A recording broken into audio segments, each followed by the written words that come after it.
जो भी communal harmony, piece, tranquillity, आपसी भाईचारे को डिस्टर्ब करेगा, उसके खिलाफ जो सुसंगत धाराएं हैं उस पर कार्रवाई करने का निर्णय लिया गया। कल एक एफआईआर हम लोगों ने दर्ज करी जिसमें 7 लोगों के खिलाफ हमने एफआईआर प्लस ट्विटर इंडिया जिस प्लेटफॉर्म पे ये सब पब्लिश हुआ, हमने उनके खिलाफ एफआईआर करी है।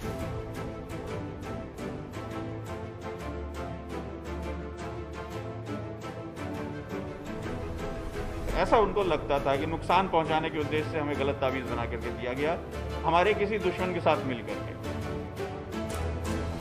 हमारे यहाँ पे कोई ताबीज़ गंडे का काम नहीं होता। हमारे यहाँ पे पुश्तैनी काम है लोहार और बढ़ई का। इस काम को हम लोग करते हैं, आज भी करते हैं। हमारे यहाँ पे ऐसा कोई ताबीज़ वगैरह का कोई काम नहीं होता।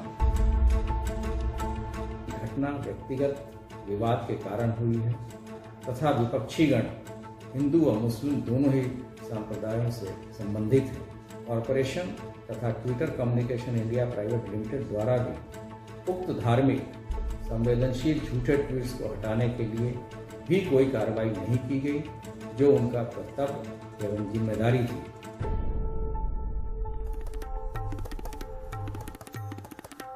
नमस्कार, मैं हूं अंजलि इस्टवाल। सवाल इंडिया का में आपका स्वागत है। ट्विटर के खिलाफ गाजियाबाद पुलिस ने एक एफआईआर दर्ज कर दी है। एक मुस्लिम शख्स की पिटाई और दाढ़ी काटे जाने के मामले में कुछ लोगों के वायरल वीडियो को ट्वीट करने के चलते उन पर धारा 153 यानी कि दंगा भड़काने, 153A यानी कि धार्मिक समुदाय के बीच दुर्भावना पैदा करने, 295A यानी कि धार्मिक भावनाओं का अपमान, इस तरह की 2 और धाराओं के तहत मामले दर्ज कर दिए गए हैं। इसमें ट्विटर के अलावा नेता और पत्रकार भी शामिल हैं। आईटी के नए नियम लागू होने के बाद ट्विटर के खिलाफ ये पहली कानूनी कार्रवाई है। भारत सरकार और ट्विटर के बीच जारी खींचतान के बीच इस एफआईआर ने कई सवाल खड़े कर दिए हैं। तो सवाल इंडिया का में हमारे सवाल हैं कि क्या भारत में ट्विटर के बुरे दिन शुरू हो गए हैं? क्या कानूनी कवच खत्म होते ही ट्विटर की शामत आई है? क्या ट्विटर को महंगा पड़ा है सरकार से पंगा? तो इन सब मुद्दों पर चर्चा करने के लिए हमारे साथ इस वक्त जुड़ गए हैं विराग गुप्ता, जो कि साइबर लॉ एक्सपर्ट हैं, और जितिन जैन, वो भी साइबर सिक्योरिटी के एक्सपर्ट हैं, और साथ में इस पर राजनीतिक चर्चा करने के लिए सुनील भराला हमारे साथ जुड़ गए, जो कि नेता हैं बीजेपी के। आप सबका शुक्रिया हमारे साथ जुड़ने के लिए। विराग, आपसे शुरुआत करते हैं। साइबर लॉ एक्सपर्ट आप हैं। ये पहली एफआईआर मानी जा रही है ट्विटर के खिलाफ इस तरीके की। क्या इस तरह की एफआईआर इसको किस तरीके से देखा जाए? क्योंकि कई लोगों का कहना है ये ट्विटर पर प्रेशर टैक्टिक्स है, कुछ लोगों का कहना है कि एक कार्रवाई है, इसे चलने दें। क्या लगता है?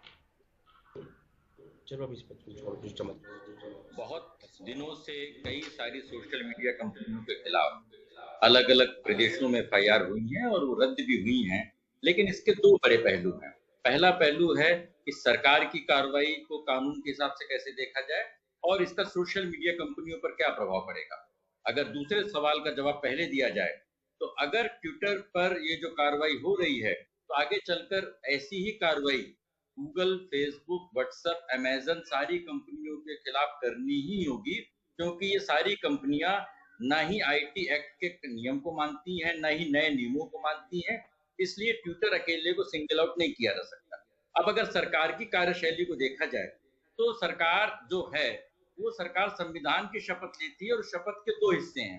पहला हिस्सा है कि कानून का शासन मानेंगे, और वो कानून का शासन है द्वेष, पक्षपात और किसी प्रकार के जो ये सारे जो चीजें हैं उन सारे प्रेजुडिस से परे होकर के देश हित में, लोक हित में संविधान का शासन लागू होगा। ये जो ट्विटर के खिलाफ कार्रवाई है, हो सकता है कि इसमें नियमों के पालन की दुहाई दी जा रही है, लेकिन कहीं से भी इसमें वो जो आर्टिकल 14 की समानता है उसका कोई भी जिक्र नहीं है और उसका कोई भी इंटेंशन नहीं है। इसको 2 तरीके से समझें। आज तक सरकार ने इन कंपनियों के डिजिग्नेटेड ऑफिसर्स का विवरण सार्वजनिक नहीं किया, जो कंटेंट रिमूवल के लिए जिम्मेदार हैं और जिसके लिए पिछले 1.5 साल से दिल्ली हाई कोर्ट में केएन गोविंदाचार्य का मामला चल रहा है। दूसरा, फेसबुक, व्हाट्सएप और गूगल जैसी कंपनियों ने जो कंप्लायंस ऑफिसर हैं, नोडल ऑफिसर हैं, उन सारे लोगों का विवरण अभी नहीं दिया है। अगर ऑब्जेक्शनेबल कंटेंट की बात करें तो ट्विटर के अलावा सारे सोशल मीडिया कंपनियों में ऑब्जेक्शनेबल कंटेंट है, उसको हटाने के लिए सरकार क्या कर रही है, कैसे कर रही है। तो मुझे लग रहा है कि इसमें राजनीतिक एजेंडा ज्यादा है और जो संविधान और कानून का शासन है उसकी झलक बहुत कम दिख रही है। ठीक, तो यानी कि अटपटा तो थोड़ी बात ये है ही कि जिन लोगों के लिए यूजर्स की बात कह के ये सारी डिटेल्स मांगी गई थी वो ही साझा नहीं की गई है, सार्वजनिक नहीं की गई है। तो अगर मुझे शिकायत करनी है तो मुझे कैसे करनी होगी जब सरकार ने ये डिटेल्स सार्वजनिक नहीं की। खैर भराला साहब, क्योंकि अब हमने अभी सुना गुप्ता साहब को ये कहते हुए कि राजनीतिक मंशा भी सवाल के घेरे में आ जाती है, तो क्या ट्विटर पे आज थर्ड पार्टी कंटेंट यानी किसी और के लिखे हुए ट्वीट पर ट्विटर पे कार्रवाई हुई है, तो क्या ये सिलसिला फिर जारी रहेगा? कल भी अगर ट्विटर पे कोई और ऐसी बात लिखता है और इस बार दूसरे पक्ष के लोगों, क्या तभी भी ट्विटर पे केस किया जाएगा? क्या ये इंस्टाग्राम पे भी होगा? क्या ये बाकी की सोशल मीडिया पे भी होगा? देखिए अंजलि जी, आपको मैं बता देता हूं कि आप देख रहे होंगे कि ट्विटर को लेकर के भारत सरकार बहुत गंभीर है इसको लेकर के, और भारत सरकार के हमारे मिनिस्टर का लगातार ट्विटर कंपनी से वार्ता हो रही है, और ट्विटर कंपनी की वार्ता के साथ में जिस घटना का उल्लेख आज आपके चैनल के माध्यम से हो रहा है और जो आप ये जो इस पर हुई है, ये वैसे तो पूरा जांच का विषय है, क्योंकि वो ट्विटर एक ऐसा विषय है कि उस पर आपने ट्वीट किया तो लंदन में भी आप उसको देख रहे हैं बैठ करके जो घटना हुई है या जो वीडियो क्या है। तो ये इस पर कहना इतना जल्दी आसान नहीं होता कि इसको बिगर जांच किए कुछ बात कही जाए, लेकिन ऐसी बहुत सारी हैरानी भरी बात आ रही है कि जो अभिव्यक्ति की आजादी का झंडा उठाने वाले जो लोग हैं या कोई भी लोग हैं, किस प्रकार की जो विषय है, तो उत्तर प्रदेश सरकार इन सारी बात को अगर ध्यान में रख करके विचार करती है तो पहले लॉ एंड ऑर्डर का विषय आ जाता है, कानून व्यवस्था का विषय आ जाता है कि कोई ऐसा भ्रामक, ऐसी कोई भड़काऊ ट्विटर पर कोई वीडियो इस प्रकार से आ जाए जिससे कोई समुदायों को लेकर के दंगे भड़क जाए या कोई इस प्रकार की घटना समाज के अंदर हो जाए, तो इन सब रोकथाम करने के लिए त्वरित कार्रवाई ये होती है कि पहले उस पर शिकंजा कसा जाए और रोका जाए और फिर जांच किया जाए। फिर जांच का विषय है कि पूरा जांच में कोई चीज आती है कि ये सत्यता कितनी है इसके अंदर, ये पूरा कोई प्लान करके तो नहीं, इसे डिस्टर्ब करने की कोशिश तो नहीं की जा रही है। जांच का विषय है और जांच पूरी की जानी चाहिए, बात सही है, लेकिन सब भराल इसमें सवाल ये भी उठता है कि क्या यही पैमाना आगे भी जारी रहेगा?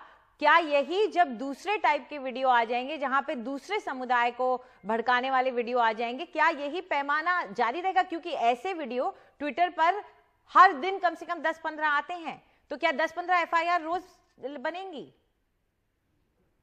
देखिए अंजलि जी, कानून सबके लिए एक समान है। बिल्कुल कानून ये नहीं देखता है कि ये कौन सा समुदाय है, किसका समुदाय है, या कौन सी पार्टी है, कौन सी पार्टी नहीं है, या ये कौन लोग है। ये कानून के दायरे में नहीं, कानून के दायरे में सारी बातें एक समानता है। अगर कोई कानून का उल्लंघन करने की कोशिश, समाज में अराजकता, वैमनस्य फैलाने की कोशिश करता है, तो वो सबके लिए बराबर है। FIR सबके खिलाफ होगी।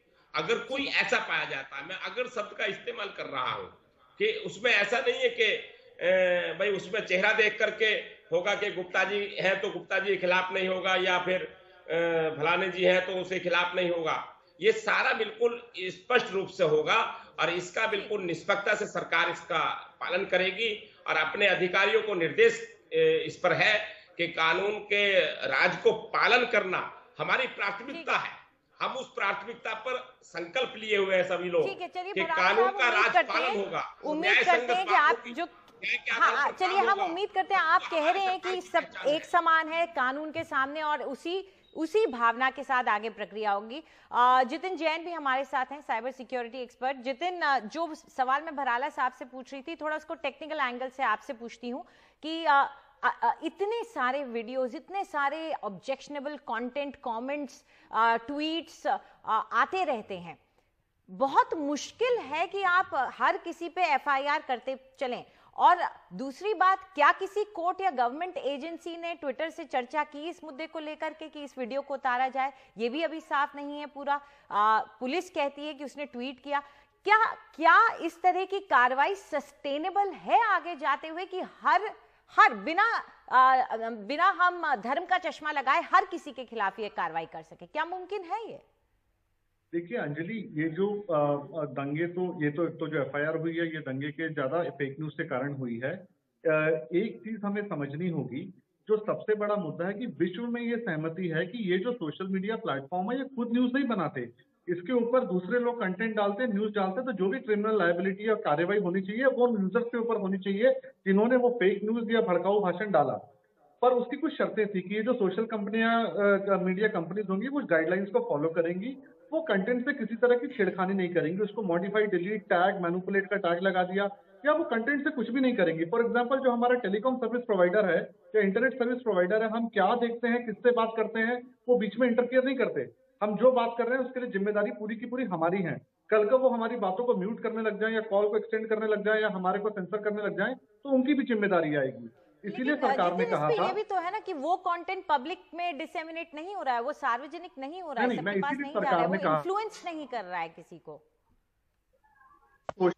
अंजलि, इसलिए सरकार ने कहा कि जो भी बड़े सिग्निफिकेंट सोशल मीडिया इंटरमीडिएटरीज हैं, इस तरह की कोई दंगे की सिचुएशन है, कोई फेक न्यूज डाल रहा है, तो वो 3 ऑफिसर्स को इंडिया में अपॉइंट करेंगे जो हाई लेवल एम्प्लॉय होंगे और भारत में रहेंगे। आपके 40 करोड़ उपभोक्ता भारत के अंदर है, 3 आदमी आप रख सकते हैं। और ये कहा गया था ये ट्विटर के एम्प्लॉयज होंगे, ये कोई बाहर के आप कॉन्ट्रैक्चुअल या किसी लॉयर को अपॉइंट कर दे, ऐसा नहीं है। चूंकि इन 3 एम्प्लॉयज को आपने अपॉइंट नहीं किया, आपने रूल्स को कंप्लाई नहीं किया, इसके लिए आपको जो प्रोटेक्शन अवेलेबल थे, जैसे आज एनडीटीवी पे कोई गलत खबर आ जाए तो आपके पास एनडीए है, आपके पास प्रेस काउंसिल है, पूरा का पूरा फ्रेमवर्क है। इन कंपनियों को वो प्रोटेक्शन थी कि आप जिम्मेदार हैं ही नहीं जब तक आप नियमों का पालन करेंगे। अगर आज टेलीकॉम कंपनी केवाईसी करना बंद कर दे और कल को आतंकवादी हमला हो जाए और ये बोले कि साहब हम तो केवाईसी नहीं करेंगे, तो ये नहीं हो सकता। अगर आप नियम का पालन नहीं करते हैं तो वो सारे प्रोटेक्शन जो आपको अवेलेबल थे वो विड्रॉ हो गए हैं। सरकार को कोई सेपरेट नोटिफिकेशन करने की जरूरत नहीं है, अपने आप अब आप प्रोटेक्शन को सीक नहीं कर सकते। अब इससे क्या होगा, कोई भी क्रिमिनल केस होगा, कोई एफआईआर होगी, तो सरकार हो या चाहे आप और हम हो, हम अब ट्विटर को भी पार्टी बना सकते हैं, उनका नाम भी एफआईआर में दर्ज करा सकते हैं। और जहां तक आपका सवाल है कि अब क्या आगे सरकार दूसरों के खिलाफ भी कार्रवाई करेंगी, अंजलि, कल को कोई हिंदुओं की भावना भड़काता है, सिख्स की भड़काता है, क्रिश्चियन की भड़काता है, सरकार करे ना करे, आज हम और आप भी एफआईआर कर सकते हैं और आज हम भी ट्विटर को पार्टी बना सकते हैं। पर ये सस्टेनेबल नहीं है, क्योंकि ये मतलब देखिए लोकतांत्रिक देश है, हमारे यहाँ बहुत सारे धर्म के लोग रहते हैं। ट्विटर भी या तो उनको राजनीतिक मामलों के अंदर भी फिर मैनिपुलेटेड टैग अपने आप नहीं लगाना चाहिए।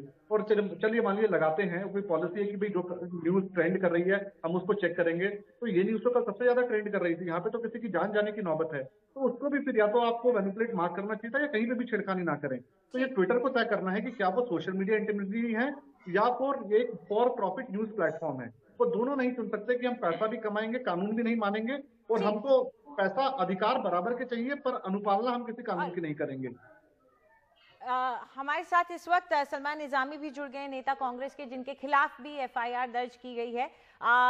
सलमान, हमसे बात करने के लिए शुक्रिया। अब तक हम ये चर्चा कर रहे थे और एक बाहर वाले के पर्सपेक्टिव से कर रहे थे। आपके ऊपर एफआईआर दर्ज हुई है, आपसे जानना चाहेंगे कि आपका नजरिया क्या है इस मुद्दे को लेकर? देखिए, सबसे बड़ी बात यह है कि हैरानगी की बात यह है कि जब देश के सबसे बड़े जो मीडिया ग्रुप्स हैं, उन्होंने खबर जो है ये पब्लिश की, चाहे उसमें मैं नाम नहीं लेना चाहता क्योंकि काफी रेप्यूटेड टीवी चैनल्स हैं, न्यूज़पेपर्स हैं, तो ये सर्कुलेट हुई पूरे सोशल मीडिया पे। जाहिर सी बात है जो विक्टिम है अब्दुल समद, उसकी जो उन्होंने वर्जन लिया वो कोट करके अखबार में छापा गया, काफी चैनल्स ने दिखाया वो, तो हमने उसको कंडेम किया। मैंने कहीं भी अपने ट्वीट पे वो वीडियो नहीं डाला है, वो आप देख सकते हैं, और हमने सिर्फ कंडेम किया कि ऐसा नहीं होना चाहिए। वो सिर्फ मैंने नहीं किया, ऐसे कई काफी सीनियर जर्नलिस्ट हैं, एक्टिविस्ट हैं, पॉलिटिशियंस हैं, जो मुस्लिम भी हैं और नॉन मुस्लिम भी हैं, जिन्होंने कंडेम किया है। और हैरानगी की बात यह है कि जो एफआईआर मैं देख रहा हूं उसमें सिर्फ मुस्लिम एक्टिविस्ट, मुस्लिम पॉलिटिशियंस और मुस्लिम जर्नलिस्ट का नाम है। उसमें कई से, मैं कल भी ट्वीट देख रहा था और मैं काफी खुश भी था कि मुस्लिम्स के लिए जो नॉन मुस्लिम्स आवाज उठा रहे हैं, चाहे इसमें विक्टिम जो है परवेश गुज्जर हो या आदिल हो, कोई भी हो, मॉब लिंचिंग हो, चाहे किसी की दाढ़ी काटी जाए, वो भी जो है कम्युनल एक्ट है, हम उसको कंडेम करते हैं। क्योंकि जब मीडिया रिपोर्ट सामने आई हमने कंडेम किया। अब मीडिया ही जब ऑथेंटिक नहीं है, कार्रवाई मीडिया के खिलाफ पहले होनी चाहिए जिन्होंने ये सर्कुलेट की, लेकिन कार्रवाई किसके खिलाफ हो रही है? कार्रवाई हम पे हो रही है। हमने कंडेम किया और हमने वो वीडियो भी नहीं पोस्ट किया था। तो ये हैरानगी की बात ये है कि ये इस्लामोफोबिया लग रहा है। यूपी सरकार तो बिल्कुल ऐसा पोर्ट्रे कर रही है कि मुसलमानों को खींच खींच के पकड़ के लाओ तो उनको जो है जेलों के अंदर डालो। हम तो डरने वाले नहीं है। एफआईआर आप 1 लगाइए, 10 लगाइए, लेकिन हकीकत ये है कि अगर न्यूज पेपर्स हो, टीवी चैनल्स हो, उन्होंने कोई खबर छापी है तो हमने उसको कंडेम किया, चाहे उसमें हिंदू हो चाहे मुसलमान हो। हमने जो देखा अखबार में उसको कंडेम किया। हमने तो घर की कहानी थोड़ी ना बनाई।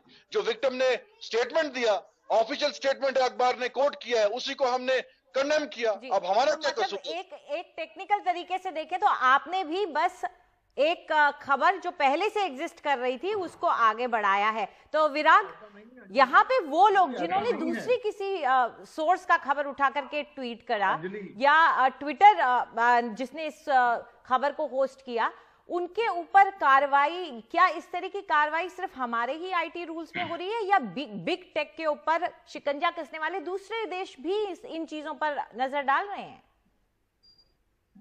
अंजलि, नहीं कि दूसरे देश बहुत सारी कार्रवाई कर रही हैं। यूरोपियन यूनियन में हो रहा है, ऑस्ट्रेलिया में हो रहा है, अमेरिका में हो रहा है, इनके एक अधिकार के खिलाफ हो रहा है, इनके ऊपर प्राइवेसी के डेटा ब्रीच के मामले चल रहे हैं, मीडिया में जो इनकी इनकम हो रही। बट यहाँ पर हिंदुस्तान में अगर इस मामले से देखें तो जो 2 बड़ी बातें समझ में आती हैं कि जो लॉ एंड ऑर्डर स्टेट का सब्जेक्ट है और पुलिस कई बार सही गलत एफआईआर करती रहती है और जो लोग गलत करें उनके खिलाफ एफआईआर होनी चाहिए और उनको कड़ा से कड़ा दंड मिलना चाहिए। पर इस मसले पर जब केंद्रीय कानून मंत्री और आईटी मंत्री अनेक ट्वीट देके जस्टिफाई करते हैं तो उसमें ये देखने की जरूरत है कि क्या आईटी एक्ट, रूल्स और संविधान की भावना का सही तरीके से पालन हो रहा है या नहीं हो रहा। जब फेसबुक की ग्रुप कंपनियां जब पेगासस जैसे सॉफ्टवेयर का इस्तेमाल करती हैं तो सरकार ने एफआईआर क्यों नहीं किया। जब व्हाट्सएप अपनी नई प्राइवेसी पॉलिसी लाता है और नई प्राइवेसी पॉलिसी से देश के 50 करोड़ यूजर्स का डेटा वो अंतरराष्ट्रीय बाजार में नीलाम करता है तो एफआईआर क्यों नहीं किया। अगर सरकार कहती है कि हमको कानून का शासन लागू करना है तो इन कंपनियों से 20 लाख करोड़ की आमदनी होती है, उसको वसूलने के लिए डेटा प्रोटेक्शन कानून क्यों नहीं लागू किया जा रहा है। ये बेसिकली सिविल मैटर्स में क्रिमिनल पुलिस की एफआईआर करने का जो सिलसिला है, ये मैं समझता हूँ कि भारत के अंतरराष्ट्रीय छवि के लिहाज से और आईटी शक्ति के लिहाज से बहुत मुफीद नहीं दिखता है और सरकार को इस मसले पे गंभीरता से काम करना चाहिए, न कि छोटे मोटे इस तरीके के बचकाने तरीके। विराट, माफ कीजिएगा, बस वक्त कम रह गया है। आप सब यहाँ हमारे साथ जुड़े उसके लिए शुक्रिया आपका। जरूरी ये हो जाता है कि अगर कानून है हमारे देश के तो उनका सब पालन करें, फिर वो बिग टेक हो या कोई बाहर की कंपनी हो, सबको कानून का पालन करना पड़ेगा। लेकिन क्या नए बने कानून कोर्ट की स्क्रूटनी में खड़े हो पाते हैं या नहीं, ये भी सवाल बना रहेगा, क्योंकि अब इन कानूनों के खिलाफ भी कई प्रदेशों के हाई कोर्ट में गुहार लगा दी गई।